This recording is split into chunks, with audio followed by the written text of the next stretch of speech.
uscire. Due ce l'hanno detto, facevano due dovevano fare. Fermi tutti, perché sono in pit lane insieme al mio compagno di squadra Tito Rabat mentre tutti gli altri piloti sono schierati in griglia? Prima di rispondere a questa domanda dobbiamo fare un passo indietro al video precedente. Siamo alla seconda gara del mondiale Moto-E, Gran Premio d'Italia al Mugello. Sulla mia pista amica sono riuscito a conquistare una bella posizione in qualifica e soprattutto molto più vicino ai primi rispetto alle Man. Aspettavo un segnale per far vedere di cosa sono capace. In questo primo anno non saranno tante le occasioni dove potrò mettermi in mostra. Con 15 minuti a disposizione nelle due libere è complicato essere subito competitivi e imparare le piste nuove, ma la pioggia e i tracciati italiani, come in questo caso, possono essere dei grandi alleati. Adesso, mentre in lontananza si sentono lampi e tuoni, è ora di vestirsi. Gara 2 sta per cominciare e io sono carico come non mai. Potrebbe essere l'occasione che aspettavo da tanto tempo. Benvenuti in questa nuova serie, Road to MotoGP 2023.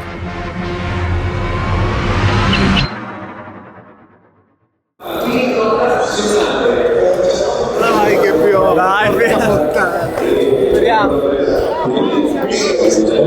speriamo, dai cavolo. Eccoci, arriva il potere. Non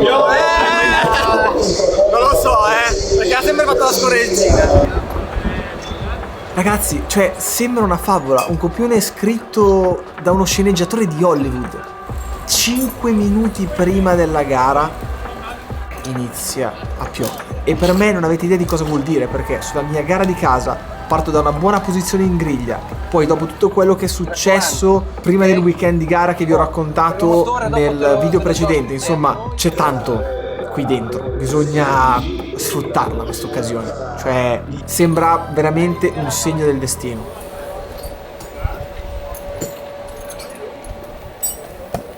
Ok, cosa sta succedendo adesso? Come ci è stato riferito dal direttore di gara e dal nostro team manager, dato che durante il weekend non ha mai piovuto, da regolamento potremo fare 2 giri per saggiare meglio le condizioni e avremo 4 minuti per farlo. Quindi appena scatterà il verde usciremo dai box, dovremo fare un giro completo, tornare in pit lane, riuscire dalla pit lane, rifare un altro giro e schierarci in griglia.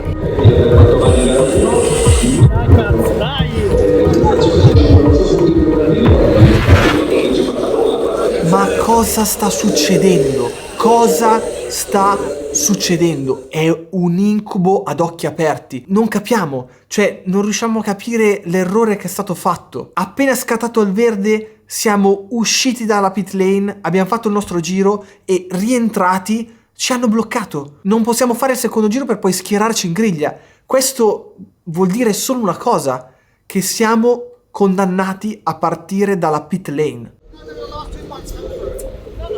È stato a casa lei l'ultimo a uscire. We need to check Hargent. No. They start this first. Spara. Ma che è successo? Cavalletti. Abbiamo partito da siete usciti per primi. Due ce l'hanno detto, facevano due dovevano fare. È facile. Dai.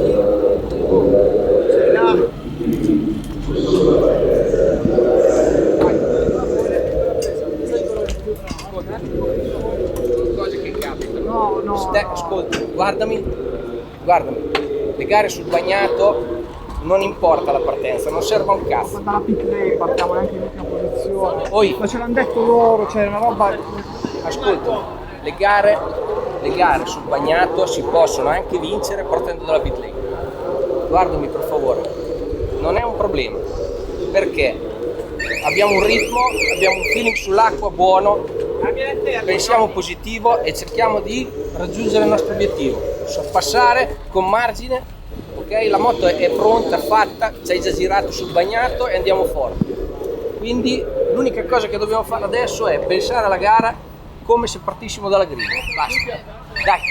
In quel momento per noi era follia, non capivamo cosa stava succedendo, il perché, pensavamo a un errore, ma la realtà era molto più semplice. Non siamo arrivati sul cancelletto dopo il primo giro dentro il tempo regolamentare, erano già finiti i 4 minuti. E a questo punto voi vi chiederete: ma di chi è la colpa? È inutile puntare il dito sui piloti, sul team. I piloti magari potevano un attimino capirlo e non fare il secondo giro, quindi fermarsi direttamente al primo giro in griglia, ma lì sei concentrato, stai pensando alla gara, sai che devi fare quei 2 giri e li fai senza neanche pensarci troppo, sei in modalità robot in un certo senso. E dall'altra parte il team, quando ci ha fatto uscire, doveva capire che era molto a rischio e doveva metterci sulla linea di partenza della pit lane subito, immediatamente, e magari non aspettare il suono della bandiera e poi quindi togliere le termocoperte, farci partire e perdere quei 30-40 secondi che sono stati fatali. Adesso non si può fare molto. Partire dalla pit lane in una gara di 6 giri sul bagnato, sapete bene, è una impresa quasi impossibile, anche solo raggiungere l'ultimo pilota, perché tutta la griglia partirà, noi dovremo aspettare 6 secondi quando arriveranno alla prima curva, poi potremo partire e a quel punto inizierà anche la nostra gara. Siamo passati dal sogno all'incubo.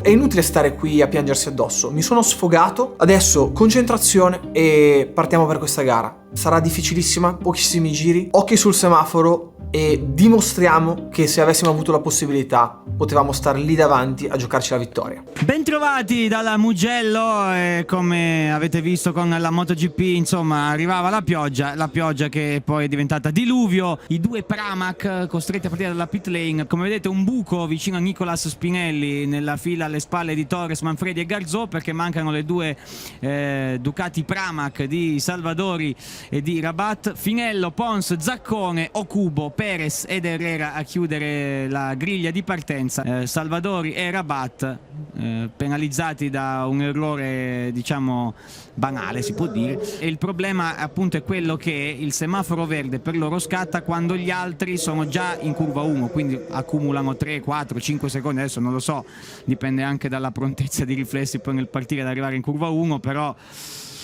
in 6 giri deve avere un passo incredibile. Il bagnato ti può permettere tante cose, però in 6 giri recuperare tutti quei secondi mi viene un pochettino difficile a pensare. Uno a casa potrebbe dire: ma caspita, come fai a non uscire in tempo dalla pit lane? Bisogna anche considerare che la pit lane del Mugello è molto lunga, e che loro arrivano dalle loro tende che sono laggiù, arrivano da lontano, la pit lane è lunghissima, la devi percorrere con il limitatore inserito di velocità, caspita, rischi che quasi ci voglia un minuto per farla interamente. Sì, e quindi bisognava arrivare con un pelo di anticipo in più. Poi tra l'altro la sfortuna è stata quella che a pit lane chiusa loro devono partire proprio dalla pit lane perché la Moto E non ha il giro di ricognizione, perché altrimenti avrebbero potuto comunque schierarsi partendo dal fondo della griglia, cioè nelle altre categorie funziona così, invece in Moto E, non essendoci il giro di ricognizione, per forza si parte dalla pit lane.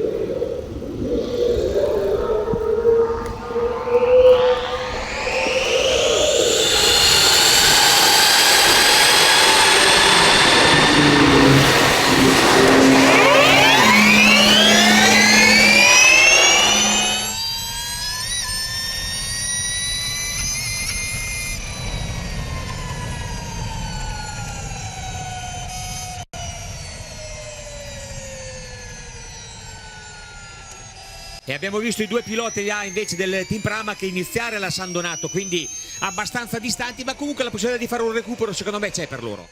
Mamma mia, Tito come si è buttato dentro nella prima curva, ginocchio subito a terra. Cioè, io conosco bene il Mugello, so che le prime sinistra e destra sono veramente infide, quindi starò un attimino attento, mi farò guidare da lui e appena sentirò che è tutto in temperatura inizierò a spingere a provare a recuperare questo mega svantaggio che già abbiamo dall'ultima posizione. Vi ricordo che l'ultimo pilota del gruppo che è partito dalla griglia dista più o meno 5 secondi.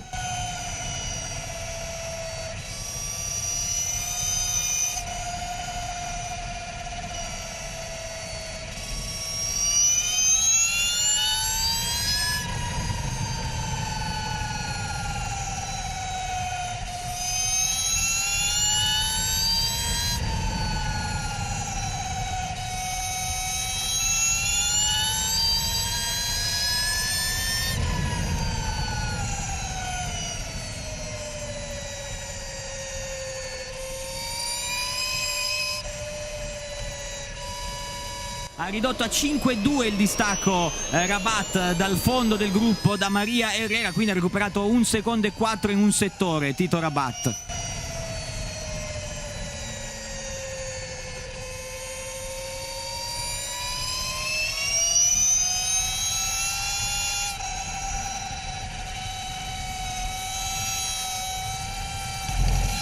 Quasi finito il primo giro, mi sento confident adesso, ho preso fiducia, sono già tornato sotto Tito, devo cercare di passarlo il prima possibile e vediamo già lì davanti il penultimo pilota che era partito in griglia insieme a tutti gli altri. Incredibile. Rabat continua ad accorciare su Maria Herrera, il tempo è poco ma il fondo del gruppo comincia a vederlo Tito Rabat. E si sta portando dietro Salvadori perché mi sembra che sia a soli 3 decimi, quindi vuol dire che è in scia del pilota, dell'ex campione del mondo della Moto2 spagnola.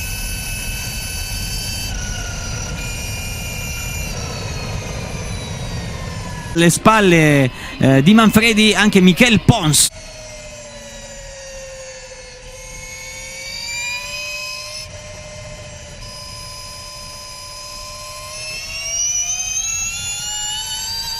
Posizioni Pons.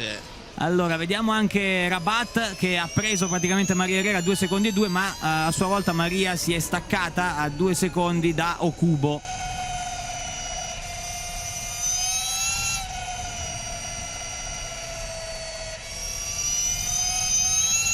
Allora Salvadori ha passato adesso Rabat, il distacco da Maria Herrera è di mezzo secondo, l'hanno presa, incredibile il lavoro dei piloti Pramac rispetto al fondo del gruppo, poi risalirlo è un'altra storia. Ok, Tito e la Herrera passati, adesso quei 2 puntini lì davanti che vedete sono Okubo e Zannoni, bisogna andare a prenderli.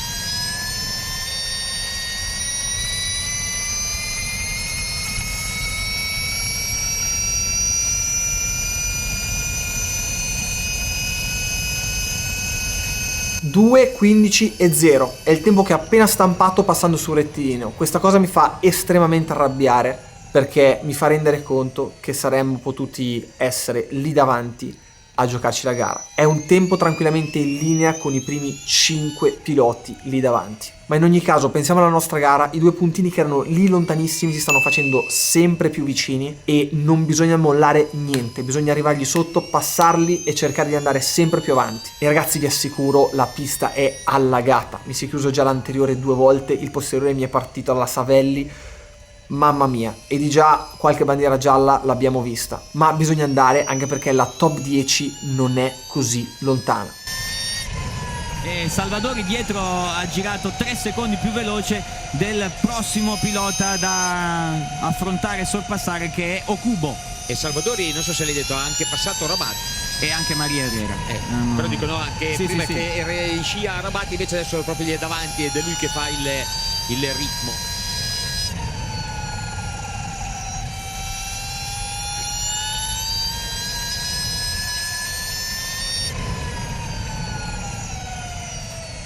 Se vi state chiedendo perché sto facendo queste traiettorie molto a V, è per il semplice fatto che c'è così tanta acqua che stare in elevato angolo a centro curva facendo percorrenza è molto rischioso, e questo lo faccio perché conosco le insidie del Mugello. Quindi è molto meglio lanciare la moto dentro ad elevata velocità, fermarsi a centro curva, girare, dar la manata e uscire sparati come una palla di cannone, e alla fine più o meno sta pagando.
Ebbene sì ragazzi, purtroppo per tutta l'acqua che c'era, la telecamera posteriore è saltata ed è rimasta solo quella sotto dove c'è il parafango, che potete ben capire si vede ben poco.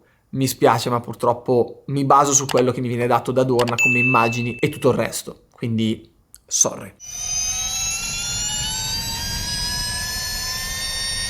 Ragazzi, sembrava impossibile, ma sono già sotto Okubo e Zannoni. Devo provare in tutti i modi a passarlo il prima possibile in fondo al dritto, per poi provare a fare la stessa cosa con Kevin. La top 10 partendo dalla pit lane è vicinissima.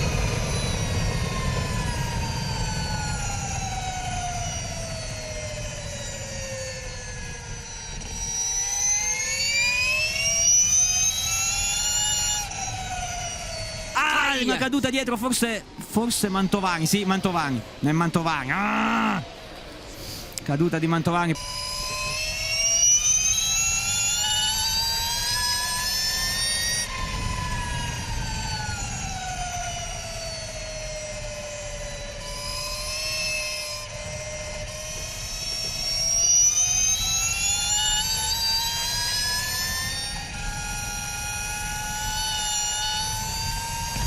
Avete sentito con l'orecchio alle biondetti? Ebbene sì, quello era il rumore del cordolo interno. Sto sfruttando ogni centimetro di pista per andare il più forte possibile. E ragazzi, che rischi che sto prendendo. È caduta. Oddio! Che caduta di Casadei, credo. Sì, Casadei l'ha distrutta. Mamma mia, Casadei, che botto! Che botto!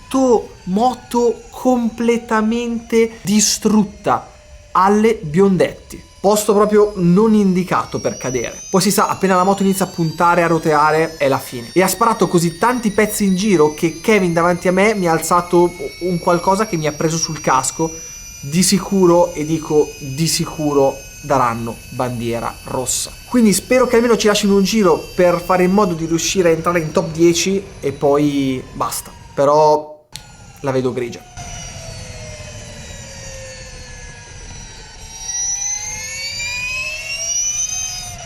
Bandiera rossa, bandiera rossa, bandiera rossa. Sì, probabilmente ci sono i pezzi, i componenti in giro della moto di Casadei, probabilmente. Ho visto Spinelli vedere la rossa e poi dare un pugno sulla moto perché li aveva presi per il podio. Infatti, ancora stava rientrando in lotta per quello che poteva essere anche un possibile podio.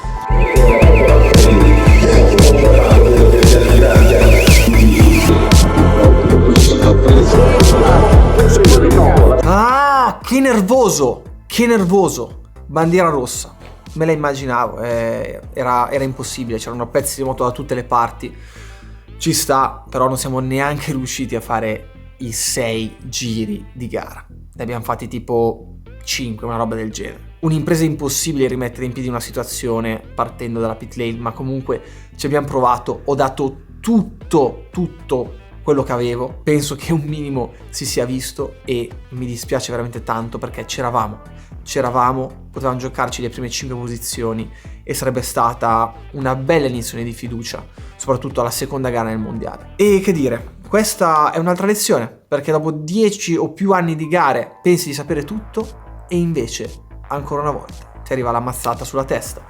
Certe volte probabilmente bisogna pensare da sé e non seguire gli ordini a robottino senza pensarci, perché poi accadono queste cose, gli imprevisti dove c'è appunto un qualcosa che succede all'ultimo secondo, come la pioggia che è arrivata che non si aspettava nessuno, corri, regolamento, 4 minuti e succedono queste cose. Inutile piangersi addosso. Questo è, e la roba incredibile è che ancora dopo la gara non riuscivamo a capacitarci di come fosse stato possibile una roba del genere.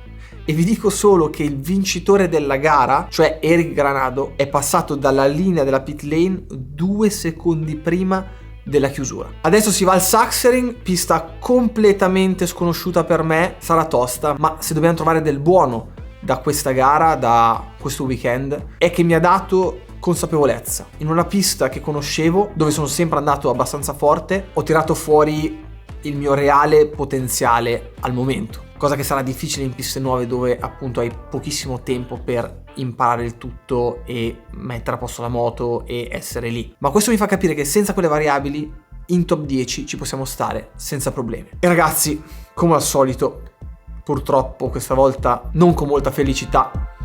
Gas e ci vediamo al prossimo video.